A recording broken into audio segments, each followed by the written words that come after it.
imposto de renda. Minha esposa já, eu ainda não. Não, eu sou daqueles que deixam pro último dia. Tu não vai passar pro Zé Aldo a tua sugestão, aquela que tu levantou no Papo com Voltaire, não? Do voto qual delas? da Rosa Weber. Ah, da Rosa Weber, interessante. Vamos botar uma polêmica. 30 Rosa segundos. Weber. Primeiro que o Zé Aldo, eu posso até mandar para ele tem que ler todo o voto em relação àqueles vetos do decreto do presidente para facilitar a compra de armas. Mas é muito interessante, Zé Aldo. 55% dos crimes que ocorrem no Brasil, segundo a Rosa Weber, no seu parecer, são de armas legais, armas roubadas. Eu sou a favor da arma, de tu ter olha uma só, arma em casa. Explodiu. Não tenho milhares de armas em casa, né? 10, 12 armas em casa. Explodiu, vamos lá, Fernando tá chegando. Na volta, eu ouvi essa tua informação antes e mandei uma mensagem, liguei pro Benê Barbosa e ele desmistifica esse dado aí, tá, Marçal? Depois do correspondente eu trago aqui um áudio do Benê. Um abraço, meu. Marçal? Até amanhã. Até. Vem aí, Fernanda Bagatini, correspondente. 10 anos. O erro não é do Marçal, tá? O Marçal só trouxe a informação. A ministra Rosa Weber, quando analisou a questão aí dos decretos das armas, trouxe um dado que é altamente questionável, tá? Que diz mais ou menos o seguinte, que 50% metade das armas, tá? Vou arredondar aqui, apreendidas junto à bandidagem são armas que tinham origem legal. Só que não é bem assim. Vamos lá, solta o áudio do Benê Barbosa aí, meu caro Pepão. Benê Barbosa, passei para Laíse.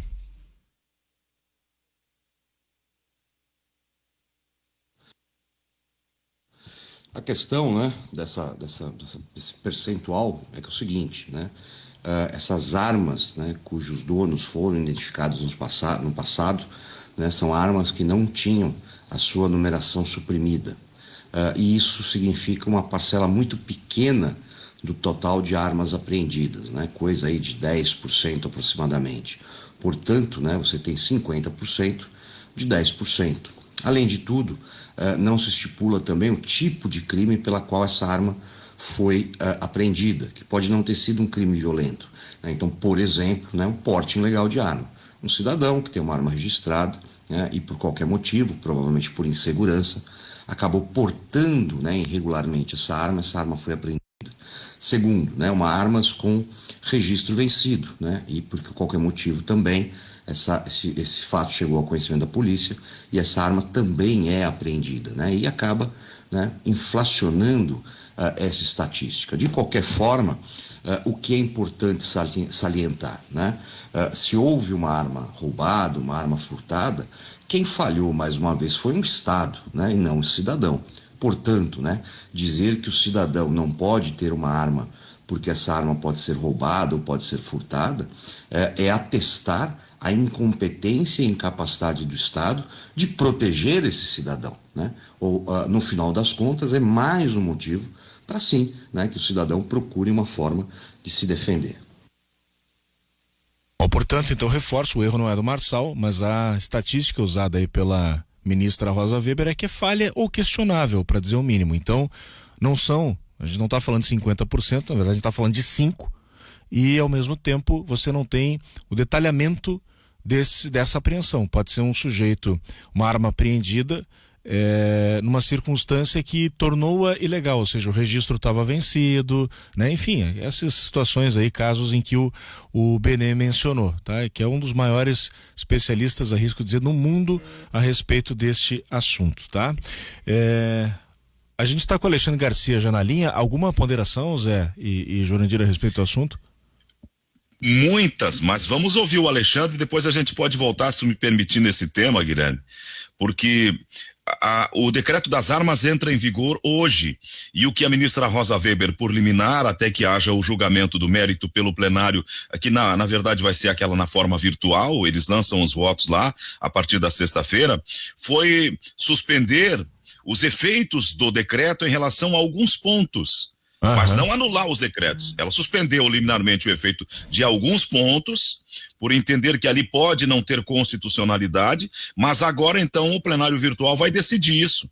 Uhum, perfeito, vou mergulhar mais nisso na sequência, até porque também essa questão de estatística aí, a gente tem que tomar um cuidado grande com ela, tá?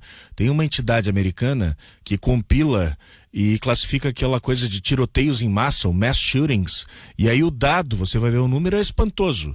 Só que é o seguinte, mass shooting pra mim é aquela situação que o sujeito entra numa igreja ou numa escola e sai atirando a esmo, tá? Só que não. No caso dessa entidade, o número é inflado porque ela coloca ali tiroteio entre gangues, entre policial e criminoso e tal, tudo vira mass shooting para eles. E aí o número dispara. Só que é o seguinte, não, vamos combinar aqui, uma coisa é uma coisa e outra coisa é outra coisa, né? Vamos falar mais sobre isso na sequência. Antes, Brasília, com ele. O comentário de Alexandre Garcia. Oferecimento Ótica Ferges. Óculos de sol com grau é na Ótica Ferges. Meu caro Alexandre Garcia, muito bom dia. Eu tô pensando em cortar a grama do meu pátio, mas acho que eu vou ter que entrar com um pedido junto ao Supremo Tribunal Federal, porque nesse país tudo passa pelo Supremo. Bom dia, meu amigo. Cadê o Alexandre? Caiu, Alexandre? Vamos refazer. Ó, caiu a ligação, caiu o contato com o Alexandre Garcia. Ia fazer uma brincadeira Não com ele. Não pode, Guilherme. Não pode, né? Todo mundo tá ali na fila, ansioso, Guilherme. Esperando o Alexandre Garcia. Esperando, os caras como se tivessem com o Alexandre num paredão, preparados, esperando. É verdade. A nossa Laís está refazendo o contato aí pra gente, perdão, estabelecer a conexão com ele novamente. Aqui, ó. Já passo o contato aqui. Entre o Benê e a ministra, eu fico com a ministra. É o nosso recado do ouvinte do Elton. Tá bom, beleza. Fica com a estatística equivocada. Cada um acredita no que quiser, meu amigo. Quem sou eu para te dizer o contrário? Nossa obrigação aqui é trazer os dados, né? Oferecer o maior número de ferramentas possíveis para que cada um faça a avaliação. Não foi uma entrevista, foi só um áudio aqui, tá, Mauro? Um abraço. A gente pode... Fala, Zé. Alexandre.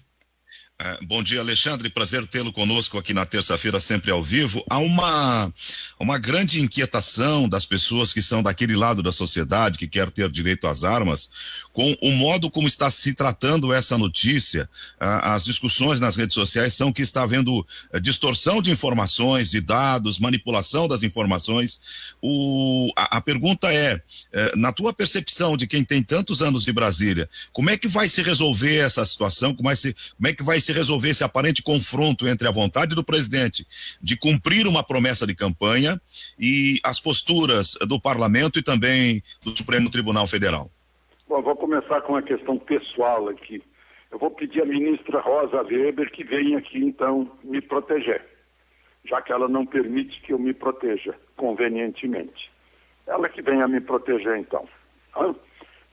Já que a polícia vai demorar para chegar aqui, eu moro longe, ela me proteja, então. Essa é uma questão básica do direito natural. Cada um tem o direito de proteger sua vida e seu patrimônio, é direito natural. Mas ela interfere. Para mim, pessoalmente, foi uma decepção essa decisão. Eu via como um grande avanço para as liberdades e a possibilidade até de o cidadão resistir contra um ditador, ajudar a resistir contra uma invasão externa que está distante, né? Mas é o poder de resistência, falam tanto nessa palavrinha resistência, né? Então, tudo bem, ela cortou, obedeça-se, né? Vamos fazer o quê, né? Mas é decepcionante. No assunto aí do decreto da Rosa Weber, do decreto dela não, do julgamento dela, né? Eu estava há pouco assistindo a um vídeo que me foi encaminhado pelo meu querido Rafael Neves, lá da FTEC, do Centro Automotivo, de um especialista do movimento Pró-Armas, Marcos Polon. Ele mandou para mim, eu não consegui assistir ainda, mas vamos lá. Ele estava ponto a ponto fazendo aquilo que ele considerou correções da informação que a mídia deu e que ele dizia que não estava adequada em relação ao que decidido ontem pela ministra Rosa Weber. A Rosa Weber, ela suspendeu, e vamos lá, daqui um pouco o Benê pode estar nos ouvindo, ou algum outro especialista vai me corrigindo se eu estiver divulgando algo errado. Ela suspendeu trechos dos decretos, o que tira do Exército o controle sobre projéteis de munição para armas de porte ou portáteis, até o calibre máximo de 12,7 milímetros. Ela tira a eficácia dos decretos com relação ao trecho do decreto que fala de máquinas e prensas para recarga de munições, que o Exército deixa de ter controle.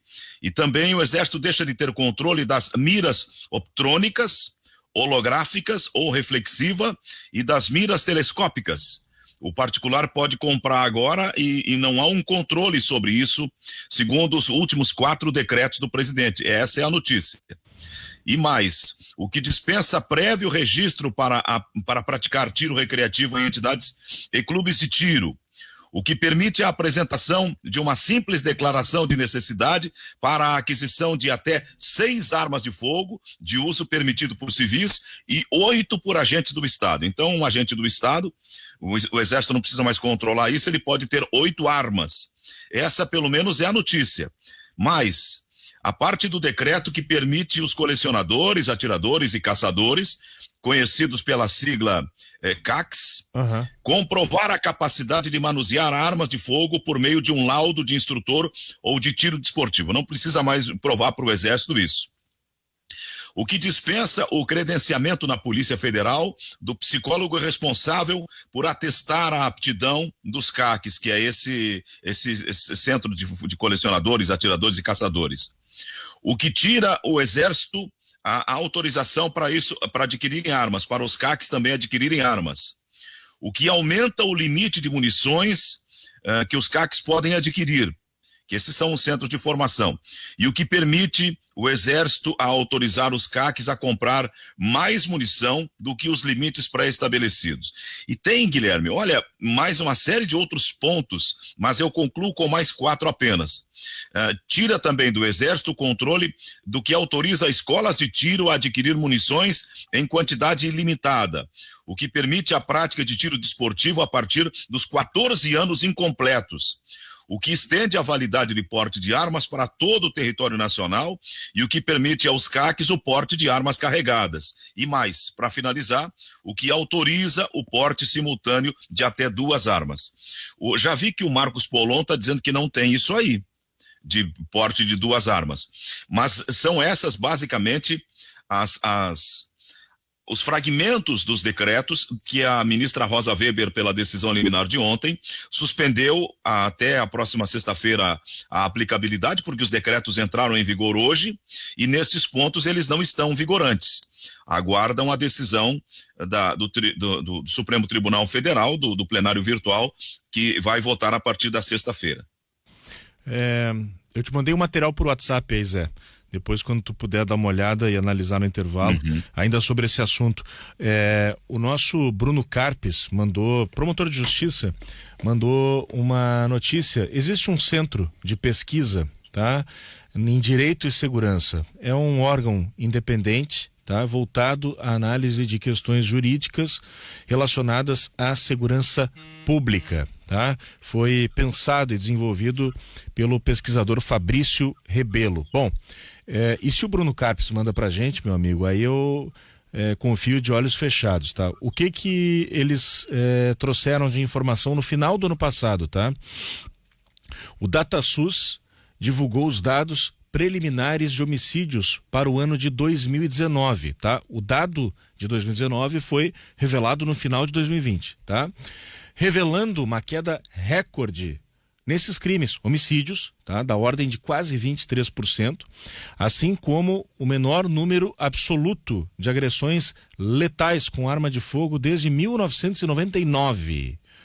Os dados foram analisados em publicação desse centro de pesquisa, né, na área de direito e segurança, identificando-os claramente como preliminares e explicando a metodologia que justificava a sua utilização, centrada no fato de que variam muito pouco em relação aos dados definitivos, historicamente menos de 3%. Ou seja, a gente não está falando do ano pandêmico, que é 2020, a gente está falando de 2019, tá? Ainda assim, surpreendentemente, num pueril esforço para desconstruir a realidade, uma agência de checagem rotulou os dados como enganosos. Eu tenho os dois pés atrás com essas agências de fact-check aí, tá? Pois eles só checam de um lado e muitas vezes, quando tem que cravar aquele carimbão lá do falso, mentira e tal, eles vêm com uma coisa mais tênue, assim, enganoso, né? Enfim, mas tudo bem, isso é outro assunto para outro papo. A par do constrangimento de repetir algo já expressamente registrado no texto, ouvir um renomado especialista, entre aspas, que no afã de atacar o estudo, ridicularizou uma metodologia por ele próprio adotada. A checagem feita por essa agência foi tão profundamente vexatória que dias depois o Fórum Brasileiro de Segurança Pública, uma referência nesse tipo de levantamento, publicou exatamente os mesmos números do CEPEDES, o Centro de Pesquisa em Direito e Segurança, tá? E aí a gente vê essa queda dos homicídios e por aí vai. Quer cruzar esse dado com a questão de armamento, da população ter buscado proteção pessoal, individual? Bom, aí é assunto para uma segunda pesquisa, mas de qualquer forma, o que acontece é que houve uma queda nesse tipo de crime no ano de 2019. E aí, meus amigos, muito cuidado quando essas agências aí, tem várias, tá? Eu não vou ficar dando cartaz para essa turma, mas elas resolvem checar uma notícia, tá? E às vezes a tal da checagem nada mais é do que uma interpretação. Eles ouvem lá 1, 2, 3, 4, 5 especialistas, todos especialistas, né? Todos eles pensando do mesmo jeito para conseguir cravar um enganoso numa frase, numa manifestação, num dado, numa coisa assim. E então eu particularmente classifico, né, esse trabalho, entre aspas, de Ministério da Verdade. Eles se auto-intitularam, digamos assim, os donos, né, de qualquer tipo de verdade definitiva. E eu, olha, quando me apresento esse tipo, não, mas a agência tal disse tal coisa. Obrigado, fica com ela então. Para mim não serve, tá? Senhores, a gente tem um intervalo. O Dr. Nestor Rain está mandando uma indagação aí, Guilherme. Qual? A pergunta é outra. Onde foi ferida a Constituição no decreto presidencial das armas? Ou seja, mais uma vez o STF faz as vezes de censor do Executivo. Está fazendo essa interpretação crítica o Dr. Nestor Rain, que está nos ouvindo e a quem agradeço o carinho da companhia. Bom, vamos em frente, 8 horas. Vamos jogar mais luzes sobre esse assunto na volta do intervalo, pode ser? Porque ele é um assunto controverso, de difícil. É difícil de assimilar para o grande público, porque a gente entra no universo de um juridiquês e é um pouco mais complicado do que a gente imagina, tá? Vamos... É um tema especializado, Guilherme, tu tens razão, mas parece que tem como é que eu vou te dizer? Tem erro aí, Jurandir, de comunicação entre o que os decretos estão prevendo e o que está sendo decidido. Aqueles que defendem as armas, a gritaria é generalizada, a grita está por todos os lados, eles não fariam isso assim de graça, deve ter alguma coisa errada que tem que ser observada aí nessa decisão. Fala, decano. Não, só queria dizer que por isso que eu me resigno à minha insignificância de conhecimento sobre o assunto e fico calado. Tá bom? Não tem problema. Também é um direito teu, decano. Direito prefiro calar do que dizer besteira, né? Então, não conheço o assunto, então fico calado. Há um espaço chamado de discricionariedade do líder do Executivo, que é um espaço de decisão pessoal do presidente da República. A instituição Presidência da República tem poderes, tem responsabilidade